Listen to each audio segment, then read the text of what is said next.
కలకత్తాలో ఒక circus company అంట మన దేశంలో జంతువుల్ని బ్యాన్ చేసినారు, సర్కస్లో ఆడించకూడదు, జంతు ప్రేమికులందరూ గొడవ పడితే.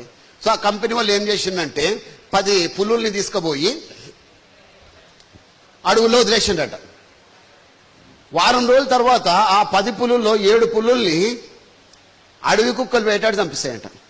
విన్నారా గమ్మత్తు? పులుల్ని ఎవరు వేటాడినారు? అడవి కుక్కలు. పులులు అంత ఈజీగా ఎట్లా చచ్చిపోయినా చెప్పండి? Because they belong to circus. వాళ్ళ పెంపకం సర్కస్ లో జరిగింది. వాడికి రెడీమేడ్ ఫుడ్ తినడం అలవాటు అయిపోయింది. వేట అన్న న్యాచురల్ స్వభావాన్ని ఆ పులులు మర్చిపోయినాయి. అవి పసిగట్టిన అడవి కుక్కలు వీక్ అయినా సరే అవన్నీ కలిసి కట్టుగా దాని మీద దాడి చేసి చంపేయడం జరిగింది. ఇదెందుకు చెప్తున్నా అంటే మిత్రులారా, చాలా మంది తల్లిదండ్రులు, ఎందుకంటే ఈ వీడియో యూట్యూబ్లో పోతుంది కాబట్టి చెప్తా ఉన్నా, ప్రపంచవ్యాప్తంగా యూట్యూబ్లో ఇవన్నీ చూస్తారు తల్లిదండ్రులు కాబట్టి చెప్తా ఉన్నా, సర్కస్ పులుల లెక్క మీ పిల్లల్ని పెంచకండి దయచేసి. వాళ్ళకు ఒక హిమ్మత్ అన్నది ఇవ్వాలి.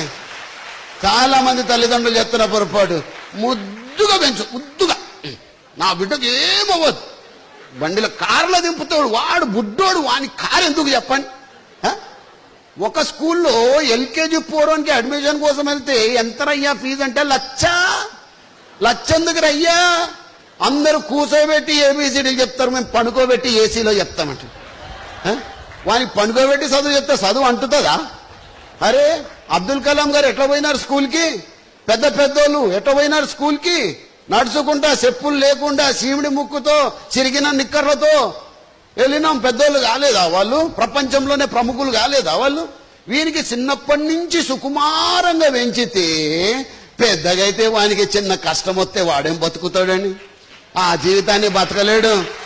అరే స్ట్రాంగ్ గా తయారు చేయాలి. చాలా మంది మొన్న పేపర్లో చదివిన, వానికి 3 నెలలంట పుట్టి పాన్ అట, pan card at the age of 3 months. వాని బ్యాంక్ బ్యాలెన్స్ 1,500,000.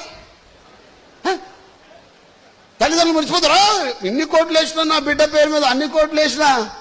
కోట్లు కాదు మా, మంచిదే వేసుకో, కానీ వానికి జీవితాన్ని ఎలా ఎదురీదాలో కూడా నేర్పించాలి.